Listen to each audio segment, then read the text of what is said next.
Bonjour à tous, j'espère que vous vous portez merveilleusement bien. Ici Kevin Buckhart, le théoricien préféré de ton incohérence préférée. Nous allons aujourd'hui nous pencher sur ce qu'on appelle les plot holes laissés par le MCU depuis le début de la phase 4 et de la saga du multivers. Les plot holes peuvent être traduits de manière littérale par des trous de l'intrigue. Ce qui veut pas dire grand chose, je vous l'accorde. J'ai pas compris. Mais disons que c'est un mélange entre incohérence et intrigue non résolue. Ce qui veut dire que ce ne sont pas juste des erreurs de scénario, mais des intrigues laissées en suspens qui ne pourront pas toutes trouver de suite. Et ça, Marvel en sont des experts. Mais c'est aussi ce qui nous permet de théoriser et parfois d'analyser quand un plot hole devient une référence des années après. Et c'est ce que nous allons faire dans cette vidéo, que nous allons catégoriser en 5 grands axes. L'axe planète Terre de l'univers 616, l'axe galactique, l'axe surnaturel, l'axe multiversel et bien sûr l'axe de la menace Kang. De quoi passer un bon moment. Allez, on se prépare à entrer dans la spoiler zone, vous en avez l'habitude désormais, vous êtes prévenus. Il est temps de nous lancer dans le monde fou des plot holes. Avengers Assemble.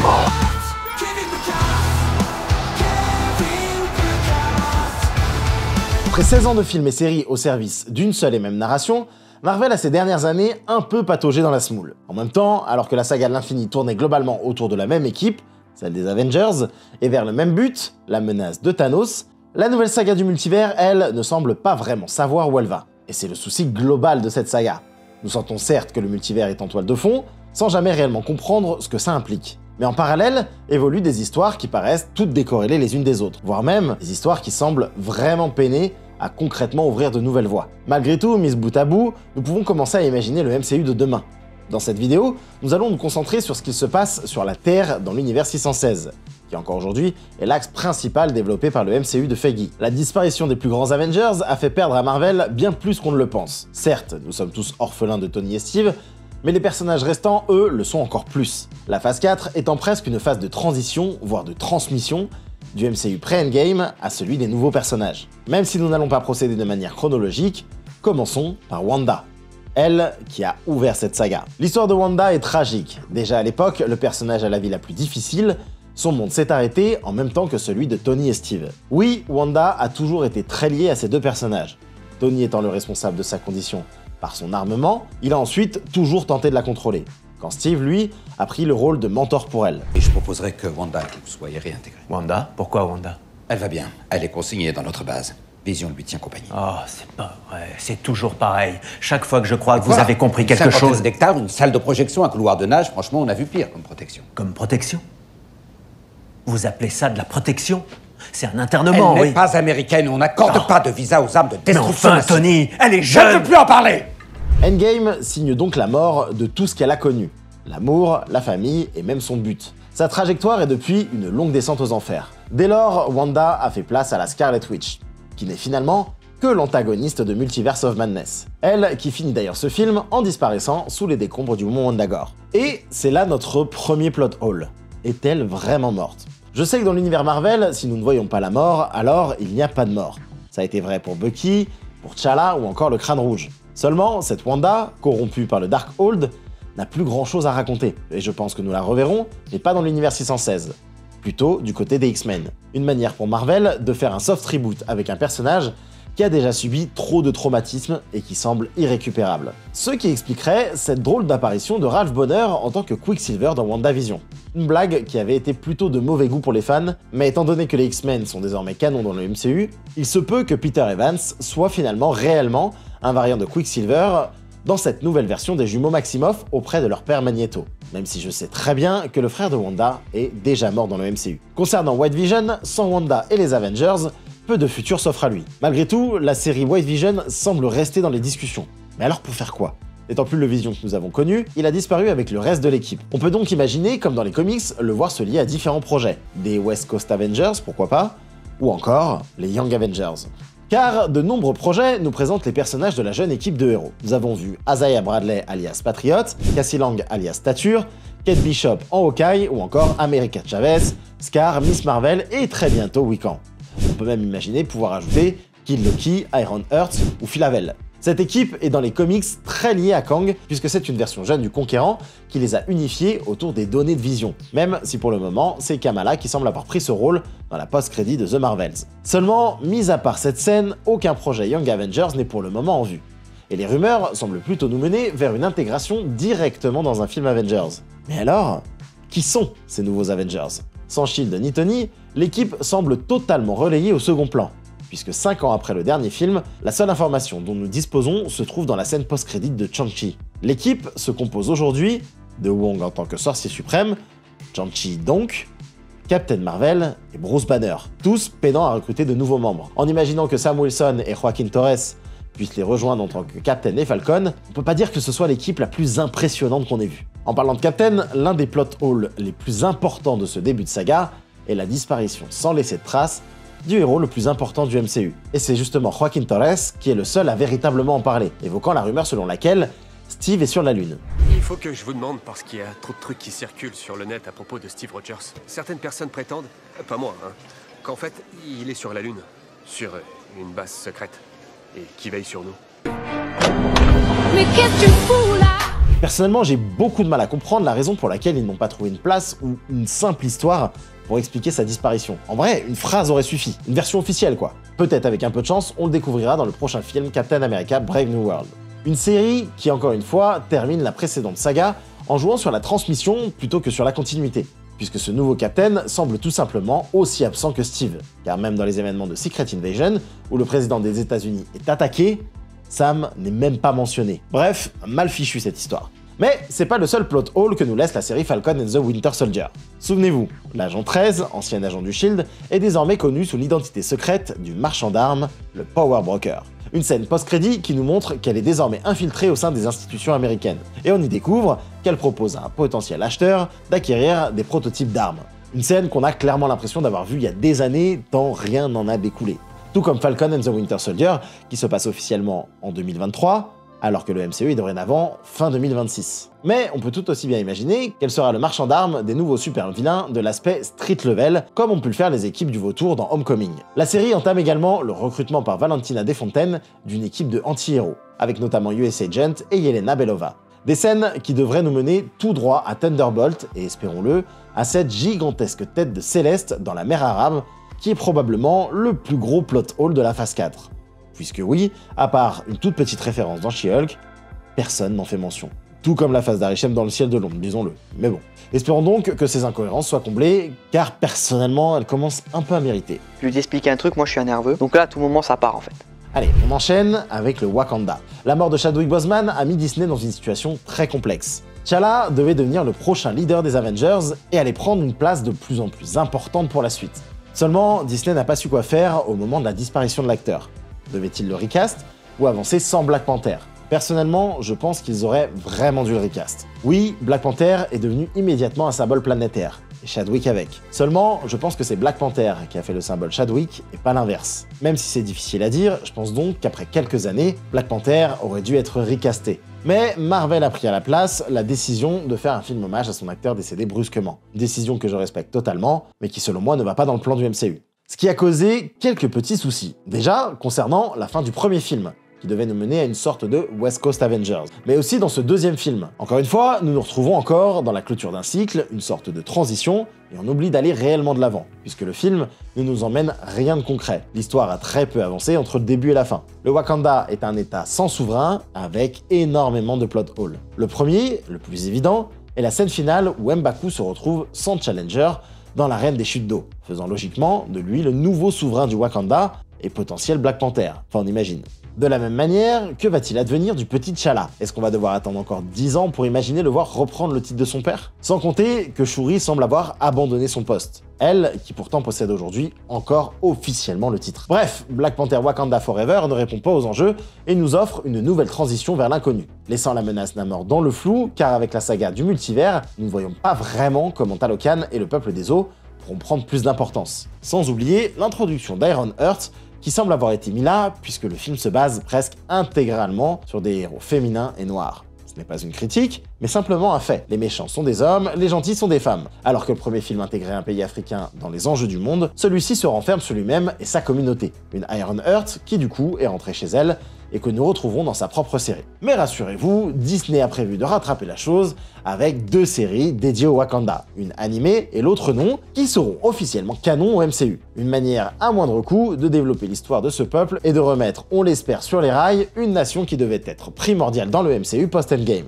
Et en parlant de nation, faisons un rapide état du monde. La Terre semble désormais peuplée de nombreux méta-humains. Si rare à l'époque, la série She-Hulk nous prouve qu'ils sont devenus monnaie courante, puisque des cabinets d'avocats se sont même développés dans la défense des droits de ces super-humains. Le seul souci, il n'est jamais réellement expliqué comment tous ces personnages de She-Hulk se sont soudainement retrouvés à vivre dans le monde du MCU. Bon, ici on va pas nécessairement parler des incohérences crasses de la série, comme le robot Kevin ou les scénaristes, car j'ai encore du mal à me dire que c'est réellement canon. Mais l'explication pourrait se trouver du côté de New Asgard, qui, comme expliqué dans The Marvels, semble être devenu un refuge extraterrestre sur Terre. Un véritable problème suite à la série Secret Invasion, qui nous montre de manière assez éclatée que les Skrulls nous ont envahis depuis des années. La série se finit même sur une déclaration de guerre des États-Unis contre tous les aliens vivant sur Terre. Et avec la proposition d'asile de Valkyrie pour les survivants de la colonie Skrulls, la Terre devient donc la seule planète des Skrulls restants aujourd'hui. On peut donc présumer que New Asgard est devenu un état ennemi des États-Unis. Donc oui, encore une nouvelle histoire de fou qui ne sera sûrement jamais développée. On fera un résumé rapide à la fin, mais ça commence à faire pas mal d'histoires qui partent dans tous les sens. Toujours dans Secret Invasion, nous apprenons que l'agent Ross, mais surtout War Machine, ont été remplacés par des Skrulls. Alors depuis quand? Beaucoup d'hypothèses sont possibles, notamment depuis Civil War pour Rhodes et Wakanda Forever pour Ross. Mais encore une fois, c'est tellement flou, je suis même pas sûr qu'un jour ils nous le diront. Donc, niveau plot holes, nous en sommes là. Des millions de Skrulls sont encore sur Terre, on ne connaît pas leur impact, et Fury est allé jouer avec des chatons dans l'espace. Yes. Du côté des UK, la série nous présente Sonya Falsworth, une agent britannique qui recrute Gia, fille de Talos, détentrice des pouvoirs de tous les Avengers. Rien que ça. Sûrement un plot holes qui pourrait nous mener à la création d'une nouvelle équipe britannique, avec pourquoi pas Kit Harington et Salam Deben et Blade qu'on a vu tous les deux dans la scène post-crédit d'Eternals. Sans oublier Moon Knight et sa nouvelle personnalité, Jake Lockley. Et hop, une nouvelle direction qui nous mène peut-être aux Midnight Suns. Du côté de la Chine, Yang Li, sœur de Chang-Chi, a repris la tête de l'organisation du Papounet. Bon, après on entend parler des 10 anneaux tous les 10 ans, donc bon, on verra où ça mène. Du côté des États-Unis, et même si on ne parle que d'eux depuis le début, les choses changent. Damage Control semble avoir pris de plus en plus de pouvoir. Nous les avons vus dans le procès de Peter, c'est également eux qui supervisent la détention de l'Abomination, et ils font partie intégrante de l'intrigue de Miss Marvel. Damage Control a été créé par Tony Stark au lendemain de l'attaque de New York. Elle avait pour but de nettoyer les dégâts causés par les Avengers. Mais avec la mort de Tony, l'organisation a été récupérée par le gouvernement, qui a mis la main sur la technologie Stark pour devenir une agence de contrôle des super-humains. On n'en sait pas beaucoup plus pour le moment, mais elle aura sans aucun doute un rôle important à jouer à l'avenir. On reste à New York avec les aventures de Peter, qui lui aussi, encore une fois, termine le cycle des Avengers pour enfin devenir le Spider-Man de Manhattan. Alors évidemment, le film regorge de plot holes, Sony et Disney ayant toujours du mal à se mettre d'accord. La plus flagrante étant l'utilisation du symbiote qui vient et repart, laissant une petite tâche qui, je l'espère, aura un jour son importance. On peut aussi parler des sous d'un pouvoir magique de Ned, ou du fait que malgré que personne ne se souvienne de lui, MJ garde en souvenir le collier qu'il lui a offert. On devrait d'ailleurs la revoir dans Spider-Man 4. Et du coup, No Way Home laisse énormément de pistes ouvertes pour la suite. Mais tout nous laisse à croire que désormais, il fera partie des justiciers de New York dit Street Level, aux côtés de Daredevil et Punisher notamment, puisque la scène de fin de Echo nous prépare à l'avènement du Caïd en tant que maire de New York. On peut d'ailleurs imaginer que l'un des plot holes de New York soit enfin résolu. Je parle de l'identité de celui qui a acheté la Stark Tower évidemment. Donc dites-moi en commentaire, selon vous, qui a bien pu l'acheter. Bon, comment finir cette vidéo sans parler du gène X? Évoqué rapidement dans Miss Marvel, il est le début des mutants dans le MCU. Pourtant, encore une fois, durant toute la série, les pouvoirs de Kamala semblent venir de ses origines en tant que Jean. Mais vous commencez à comprendre, on n'est plus à une incohérence près. Bon, après, un élément est en train d'être mis en place de manière plutôt efficace. Il s'agit du sentiment sinueux de xénophobie. Depuis l'apparition des super, il n'est arrivé que des catastrophes à la planète Terre. Et malgré que les humains aient tenté de résister avec les accords de Sokovie, Thanos a tout fait voler en éclats. Seulement, désormais la Terre est peuplée d'extraterrestres, pas toujours très amicaux, et de super-humains à tous les coins de rue. Et l'homme étant ce qu'il est, il risque bientôt de rejeter ce qu'il ne comprend pas et qui lui fait peur. Le premier d'entre eux, évidemment, étant le président américain qui a déclaré la guerre aux aliens. Et bientôt, le nouveau maire de New York, Wilson Fisk, qui va interdire les super dans sa ville suite à son expérience avec Echo. Un terreau craignos, mais parfait pour accueillir les X-Men, qui dans leur histoire ont toujours été rejetés par l'humanité. Bref, si on résume rapidement, Wanda et Vision ont disparu, les Young Avengers devraient faire leur apparition quand les Avengers, eux, sont décimés, tout comme le Wakanda. La xénophobie monte et les gouvernements s'équipent en créant leurs propres équipes, avec les Thunderbolts et les Midnight Suns. Et il y a des super partout, mais aucun ne vont dans la même direction. Donc, oui, le MCU est parti dans tous les sens depuis Endgame. Dans les prochaines vidéos, nous parlerons de l'aspect mystique et surnaturel, du multivers, de l'axe galactique et de la menace Kang. Mais avant d'enchaîner, il est temps de faire une petite pause. Comme vous le savez, j'ai une vie bien remplie. Entre Buckhart, la vie de famille et mes autres activités, j'ai parfois du mal à faire le tri. J'accumule la fatigue et le stress. C'est pourquoi j'ai décidé qu'il était temps de prendre soin de moi et de faire une cure de compléments alimentaires. Et oui, et ça tombe bien car j'ai été contacté par Cure, qui est le sponsor de cette vidéo. Cure vous permet en quelques minutes, via un test, de vous créer une cure de compléments 100% adaptée à vos besoins. Par exemple, moi, avec ma vie actuelle, j'ai besoin de faire du bien à mon cerveau, à mes yeux, de réduire mon niveau de stress, d'avoir un petit coup de boost pour le sommeil et le sport. Bref, le test en ligne m'a recommandé du Carvi, du Bacopa, du magnésium, de l'oméga 3 et des probiotiques pour une cure de 3 mois. Je prends ça tous les matins depuis un mois et je peux vous dire que je sens déjà la diff. Je dors comme un bébé, je prends la vie de manière plus sereine, ça va mieux. Après, c'est des compléments, hein. Ils vont pas tout faire pour toi. Faut y mettre du sien à côté quand même. Non, je dis ça parce que je vous vois déjà venir. Je comprends pas, j'ai pris ma cure avec du Red Bull tous les matins et je dors pas. Non, Théo. Non. Bref, Cure, c'est composé d'ingrédients majoritairement naturels, formulés et conditionnés en France et approuvés scientifiquement. Et je sais que nous, les bonhommes, on se dit qu'on n'en a pas besoin. Vous avez pas marre de voir vos meufs ou vos sœurs au top du top et vous vous levez chaque matin raides comme des bouts de charbon? Oh, on a le droit aussi d'être frais au réveil, non? Donc, on prend soin de soi et grâce à mon code Kevin1537, on profite des moins 30% sur votre prochaine commande Cure. Vous savez combien ça fait 30% Larmina? Bref, je vous mets le lien en description et nous, on se lance dans les plot holes du MCU post-Endgame partie 2. Let's go! Commençons cette vidéo par l'univers galactique du MCU. Avant Infinity War, cette partie était globalement réservée aux Gardiens de la Galaxie. Allez, et un peu à tort. Depuis, d'autres héros sont venus s'ajouter au roster des héros galactiques. Mais j'ai envie de faire une exception et de commencer par un héros dont on n'a pas encore entendu parler. L'un de mes chouchous. Et oui, c'est bel et bien un plot hole. Vous allez vite comprendre. Lors de Infinity War, Thanos apparaît auprès des rescapés Asgardiens avec en sa possession la pierre de pouvoir. Une pierre confiée à la Nova Corp par les Gardiens de la Galaxie. Or, on le sait, dans le plan original, le film devait commencer avec une séquence où Thanos récupère la pierre sur Xandar, ayant décimé toute la flotte Nova. Depuis, nous n'avons jamais eu écho de ce qui s'est réellement passé, ni de qui a survécu d'ailleurs. Mais gardons ça de côté. Enchaînons avec la fin des Gardiens de la Galaxie 3 et de Peter Quill. La trilogie des Gardiens possède relativement peu de plot holes, James Gunn faisant plutôt bien son job sans interférence du studio. Le seul qui me vienne vraiment à l'esprit est le fait que Gamora a échappé au snap de Tony alors qu'elle était dans la team Thanos. Mais James Gunn n'y est pour rien. Lui a écrit sa trilogie avec un début, un milieu et une fin. En tout cas, la fin de l'équipe de Star-Lord. Car depuis, Peter Quill a retrouvé sur Terre ce qui lui reste de famille, son grand-père. Seulement, le dernier plan du film est « Le légendaire Star-Lord reviendra ». Dans le MCU, il n'avait jamais été évoqué le nom du légendaire Star-Lord. Il s'agit du titre d'une série de comics bien particulière. C'est celui où il rencontre son vrai père, qui est un empereur d'une galaxie lointaine, et où Peter est en couple avec Kitty Pryde. Oui, la X-Men. Mais le MCU a décidé de faire de Peter le fils de Ego, le céleste en forme de planète. Son avenir s'oriente donc vers autre chose. Et c'est là que je reviens à ma Nova Corp. Dans les comics, Peter et Richard Rider deviennent meilleurs amis dans le run Annihilation lors d'une guerre spatiale à la Starship Trooper. Et perso, j'ai très envie de voir ça. Bon, outre ce que j'ai envie ou non, le légendaire Star-Lord a été annoncé et nous savons que le projet Nova est en cours de développement. Du côté de l'équipe des Gardiens de la Galaxie, rien ne nous oblige à les revoir, puisque la trilogie est terminée. Seulement, 2 personnages galactiques ont été introduits dans le dernier opus. 2 personnages extrêmement puissants. Adam Warlock, qui a encore beaucoup à montrer, et Phyla-Vell, dans les comics détentrice des bracelets quantiques. Vous savez, ceux de Kamala et Captain Marvel.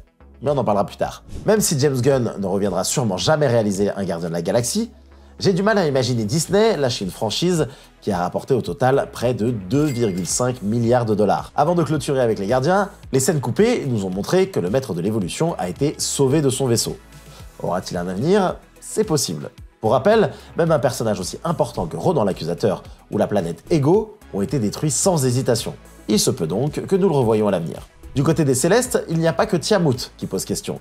Souvenez-vous, à la fin du film, les Éternels se rebellent et empêchent l'avènement de l'émergence sur Terre, ce qui pousse Arishem le Juge à apparaître dans le ciel de Londres et probablement du monde entier, et à kidnapper Cersei, Kingo et Phastos pour les juger. Ce film est rempli de curiosités et de références parfois un peu folles, comme par exemple les références aux personnages d'ici tels que Superman et Batman. Jack, that's Superman. Jack, that's Superman. Jack, it's really funny, Jack. No, That is no, definitely not he Superman. is Superman. Mais à ce stade, il est difficile de dire si la réalisatrice s'en moquait ou si Kevin Feige allait s'écouler. Nous étions en plein milieu d'une phase de test où Kevin Feige a pris un réel recul sur les projets Marvel pour laisser plus de liberté aux réalisateurs. Aujourd'hui, rassurez-vous, c'est fini. Concernant les autres éternels, Druig, Tena et Makkari quittent la planète pour tenter de trouver des réponses sur qui ils sont. La scène post-crédit nous montre leur rencontre avec Pip et Eros. On ne sait pas vraiment où cette rencontre pourrait nous mener, mais elle a créé un sacré plot hole. En effet, Eros est le frère de Thanos et prince de Titan. Dans les comics, Titan est une expérience tentée par les Célestes, une planète où des éternels tentent de créer une civilisation parfaite. Seulement Thanos, né éternel, porte le syndrome dit déviant, et est donc rejeté par les siens, ce qui conduira probablement à sa folie destructrice. Mais alors, que nous dit l'apparition de Eros? Allons-nous en découvrir plus sur le lore des éternels et l'origine de Thanos? Il me paraît difficile aujourd'hui de l'imaginer tant il y a d'autres histoires à raconter. Mais on verra bien. Enfin, Ikaris. Alors oui, vous l'avez bien vu, à la fin du film, il se sacrifie dans le soleil. Mais les éternels sont par essence immortels. Si leur corps est détruit, il est reconstruit dans la Forge, lieu de création des éternels. Il y a donc de grandes chances que nous le revoyions un jour. Toujours chez les races extraterrestres, le sujet des Kree et des Skrulls semble avoir été traité de manière très substantielle. Oui, la guerre entre les Kree et les Skrulls a bien eu lieu, laissant les Skrulls sans planète et aujourd'hui réfugiés sur Terre. Nous en avons parlé dans la partie 1. Mais aujourd'hui, concentrons-nous sur les Kree. Cet empire est l'un des plus puissants de la galaxie. Or, les films Captain Marvel nous laissent avec leur leader, l'intelligence suprême, détruite, et un peuple en reconstruction. Est-ce que vraiment on va nous laisser avec ça sur cette race? Alors je vous l'accorde, c'est pas un plot hole. C'est juste que le sujet est beaucoup trop travaillé en surface. Moi, personnellement, ça me frustre. Parce qu'au final, il y a beaucoup d'éléments qui sont liés à eux. Notamment les bracelets quantiques dont on a parlé précédemment. Alors qu'on pensait qu'il s'agissait d'une technologie de Kang, le film The Marvels semble dire qu'ils sont en fait de technologie Kree. Et un indice le laissait penser notamment dans Miss Marvel, puisque lors de sa découverte, il était au bras d'un personnage bleu. Mais ici encore, un plot hole fait son apparition, puisque l'artefact a été trouvé dans une cache des 10 anneaux. Ce qui nous amène à ces fameux 10 anneaux. La série What If nous explique que les anneaux seraient tombés du ciel. Or, Jeff Loveness, scénariste de Ant-Man Quantumania, nous a laissé entendre qu'il serait bel et bien lié à Kang. Bref, encore un sacré bordel. Sans oublier la scène post-crédit de Shang-Chi qui rejoint ce qu'il reste des Avengers et qui lui explique que les anneaux envoient un signal. Mais à qui? Car pour le moment, même si on pensait que c'était à Kang bloqué dans le monde quantique, rien ne l'a prouvé dans le film. Pour le coup, j'espère vraiment qu'ils vont nous l'expliquer. Continuons toujours avec les éléments perturbants toujours liés au film The Marvels, l'organisation du SWORD. Dans les comics, le SWORD est le pendant du SHIELD pour les activités dites extraterrestres. Or, dans le MCU, on ne comprend pas vraiment ce qu'est le SWORD. En français, le sigle veut dire Division d'observation et de réponse aux armes conscientes. Bref, ça veut pas dire grand-chose, étant donné qu'on les a vus aussi bien dans les événements de WandaVision à Westview que dans la base spatiale, dont la plupart des techniciens sont des aliens. Qu'on se comprenne bien, je ne fais pas ces vidéos pour tout critiquer. J'essaie simplement de détecter un chemin dans les non-dits. Or, sur les derniers éléments dont nous avons parlé ici, le chemin n'est pas clair. Il semble qu'on ait pris des éléments des comics pour étayer un propos sans vraiment chercher à leur créer une histoire. Le SHIELD par exemple a une histoire claire, Damage Control aussi. Or, je sais pas trop comment va être utilisé le SWORD, alors que potentiellement, le monde a besoin d'un SWORD puissant, et pas juste d'une organisation qui est là en pseudo-méchant, pseudo-organisation mondiale, pseudo-flou quoi. Allez, passons parce que c'est pas le prochain sujet qui va me calmer. Parlons de la dinguerie qu'il s'est passée lors de She-Hulk. Jennifer, la cousine de Bruce, a obtenu ses pouvoirs suite à un accident de voiture. Déjà, on apprend qu'apparemment, il suffit d'avoir du sang de Banner pour se transformer en Hulk. Même si en l'occurrence, ici, il s'agit de la même famille. Mais tout ça va avoir sûrement un impact dans Captain America Brave New World, puisqu'on a eu la confirmation qu'on verra bien Red Hulk. Mais passons, c'est pas de ça que je voulais parler. Ce qui nous intéresse ici, c'est bien l'apparition du vaisseau de Sakaar qui provoque l'accident. Apparemment, un événement qui ne perturbe pas plus que ça Bruce, qui entame directement la formation de Jennifer au Mexique. Mais qui finira tout de même par disparaître dans ce vaisseau et à revenir avec un fils. This is my son, Scar.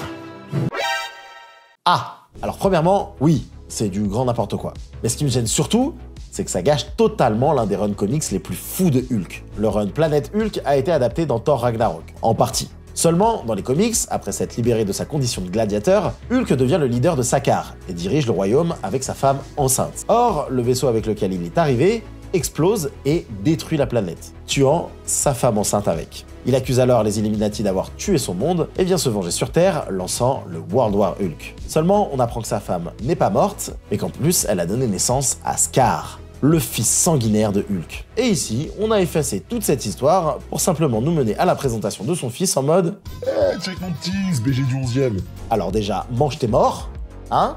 Et ensuite, la rumeur nous dit que le run World War Hulk est en développement. Mais alors, où? Quoi? Comment? Est-ce qu'ils vont nous expliquer d'où vient son fils? Là, je comprends pas, les gars, parce que ça allait beaucoup trop vite. On enchaîne avec la dernière curiosité liée à l'univers galactique. Et ça concerne New Asgard. Comme nous l'avons dit dans la partie 1, New Asgard est devenu un refuge sur Terre pour les aliens apatrides. Et dans The Marvels, nous voyons Valkyrie utiliser le Bifrost pour voyager directement dans le vaisseau de Carol Danvers. Pourquoi pas, hein? Mais juste, comment elle a fait? Le seul moyen aujourd'hui de voyager est avec Stormbreaker et les pouvoirs de Thor. Alors, est-ce que Asgard aurait depuis Love and Thunder considérablement développé ces technologies? C'est tout à fait possible, mais ce serait quand même très étonnant. Ou alors, peut-être que Thor est revenu sur Terre avec Love et ses pouvoirs d'Eternity. Car ça aussi, c'est un sacré plot hole. Quelle suite pour ce Thor? Car Eternity est probablement l'entité la plus puissante que nous ayons vue dans le MCU, et elle est désormais dans le corps d'une jeune enfant.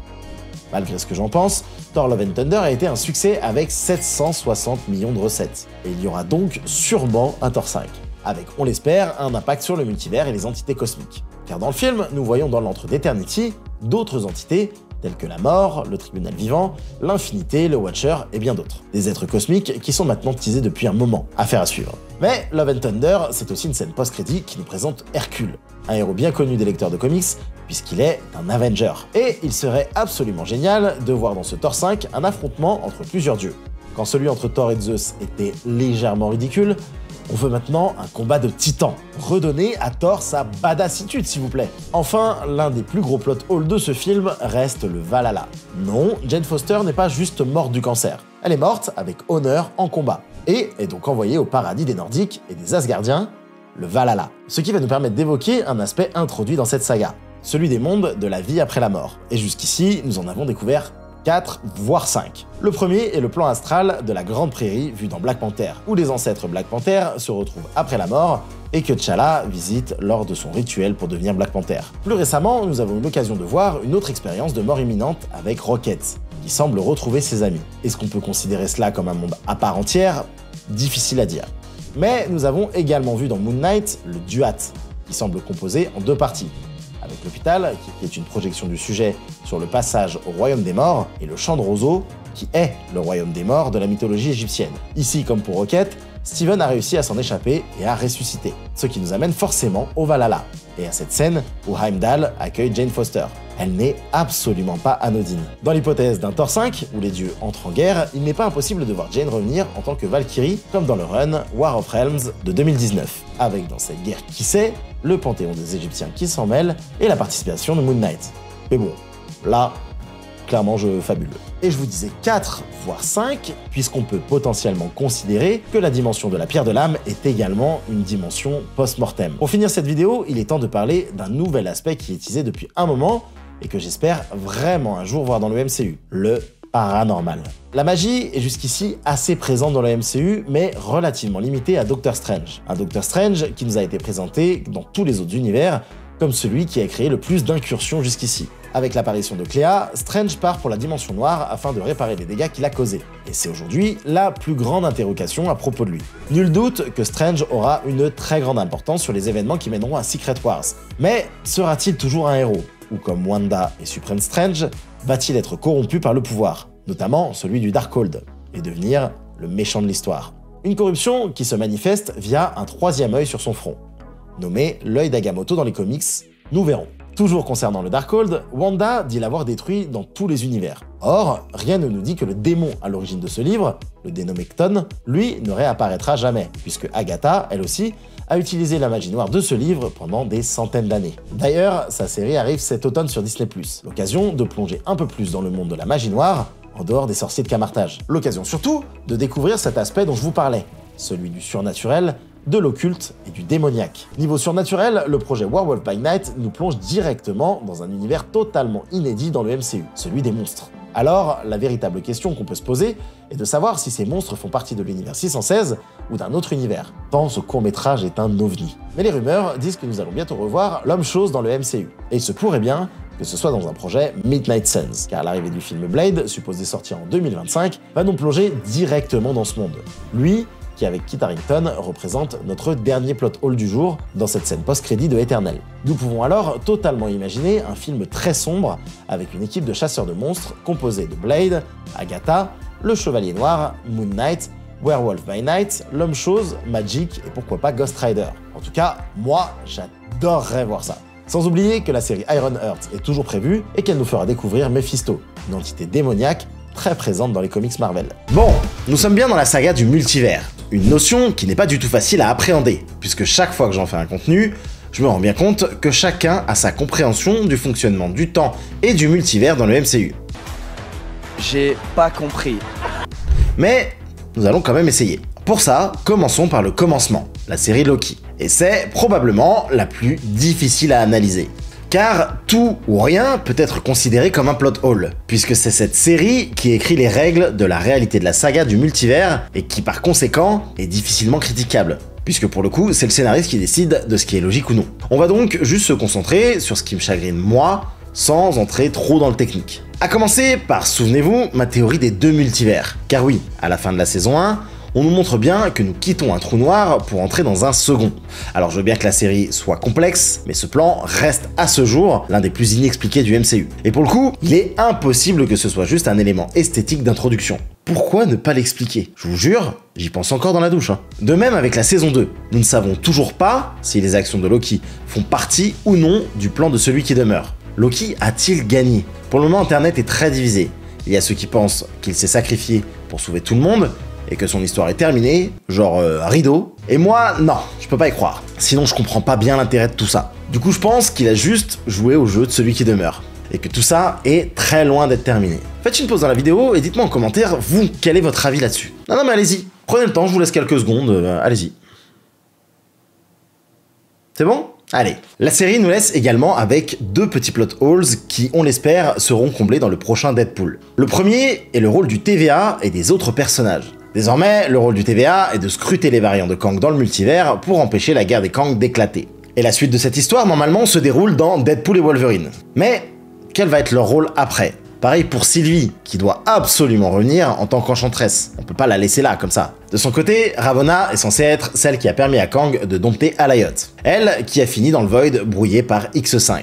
Mais comment peut-elle encore aider celui qui demeure en ayant vu qu'à la fin, il finira par la trahir? Bon, vous l'avez compris, j'espère vraiment qu'on aura ces réponses dans Deadpool et Wolverine. Mais qui dit Loki et multivers dit forcément Kang. Un personnage plein de promesses, mais qui a été quand même bien maltraité. Plusieurs questions se posent alors parmi ce qu'on a vu. Premièrement, est-ce que le Kang qu'on a vu dans Quantumania était bien Kang le Conquérant, le Kang Prime? D'ailleurs, est-ce que ce Kang est le même que celui qui demeure? De mon côté, en tout cas, c'est ce que je crois. Mais surtout, où est passé ce Kang? Si jamais son histoire s'arrête avec Quantumania, et à cause des affaires de Jonathan Majors, laissez-moi vous dire que ce serait le pire gâchis de tout le MCU. Car la puissance de Kang se joue sur son infinité et sa capacité à voyager dans le temps. Imaginez, vous donnez tout pour le vaincre, et vous y arrivez.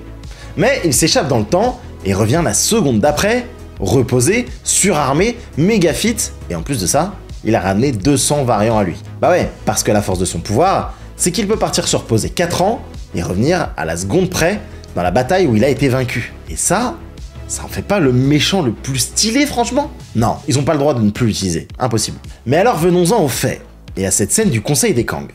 D'abord, où se passe cette scène? Car elle semble se passer à la fin du temps, même lieu que celui de la citadelle de celui qui demeure. Or, normalement, c'est pas possible. Il y a donc plusieurs options. Peut-être que la citadelle à la fin du temps est celle de l'univers de l'éternel flux temporel, et que chaque univers en possède un, totalement possible. Et que donc, tous se réunissent actuellement dans un seul et même univers. Deuxièmement, ce serait que nous sommes au même endroit que celui qui demeure, mais des milliards d'années après. Souvenez-vous, nous avons vu que quand Miss Minute et Ravonna sont dans cette même citadelle, le corps de celui qui demeure et la citadelle sont en décomposition. Donc, peut-être que les Kang y sont bien, mais des années et des années après. Maintenant, la plus grosse interrogation selon moi est... qui est le Kang exilé dont parlent les membres du Conseil? The exiled one is dead.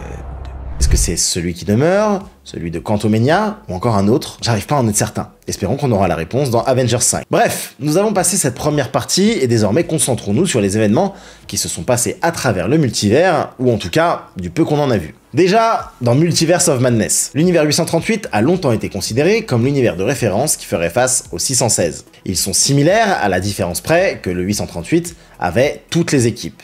Les 4 Fantastiques, les X-Men, les Inhumains, les Avengers, etc., etc. Mais un élément a intrigué tout le monde à l'époque. À qui était la dernière chaise vide? Bon, tout le monde le sait, sûrement à celui qui a réussi à dompter le protocole Ultron.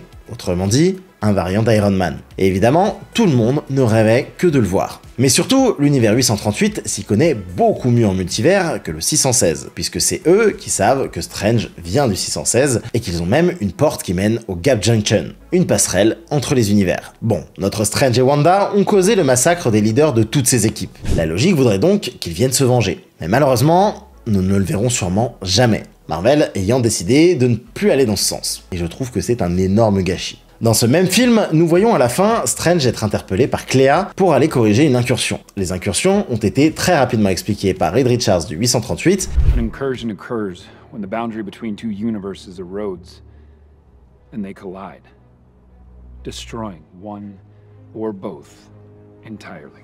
Et démontré dans l'univers de Sinister Strange et à la fin de The Marvels. Mais nous ne savons pas réellement comment elles vont être interprétées dans le MCU. Autre question, quel est l'impact de Clea et de la dimension noire sur le multivers? Car jusqu'ici, les seuls moyens de voyager d'un univers à l'autre étaient soit via le Dreamwalking, rendu impossible avec la destruction du Darkhold, grâce au pouvoir unique d'America Chavez, via la technologie du TVA, en traversant directement une incursion comme Monica, ou encore grâce au pouvoir du Watcher.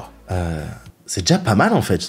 Je m'en étais même pas rendu compte. Mais Clea semble venir tout droit de la dimension noire, celle de Dormammu, et elle invite Strange à venir corriger les incursions qu'il a créées. Ce qui pose une question sur ces fameuses dimensions. Est-ce que la dimension noire est externe au multivers? Rappelez-vous, Dormammu invitait ses disciples dans Doctor Strange 1 à une vie éternelle, puisque dans la dimension noire, le temps n'existe pas. C'est donc logique qu'elles n'appartiennent pas au flux temporel que sont les multivers. Dès lors, on peut se demander si les dimensions peuvent être des passerelles entre univers. Car oui, le monde quantique, qui est aussi une dimension à part entière, est une passerelle entre le temps et les univers, comme nous le comprenons dans Endgame et Quantumania. Tout comme le Gap Junction, où se trouve le livre de Vishanti, et qui sait, la dimension noire, le néant, Talo, et les dimensions d'après-vie comme le Valhalla. Oula, j'ai l'impression d'être parti sur une toute autre vidéo théorique là, non? Et ça vaudrait peut-être le coup de pousser un peu, tiens, une autre fois. Mais restons dans le thème et on attendra donc d'en savoir un peu plus sur les aventures de Strange et Clea, qui d'ailleurs dans les comics est la femme de Strange. Pour continuer sur les autres univers, Monica traverse dans The Marvels une incursion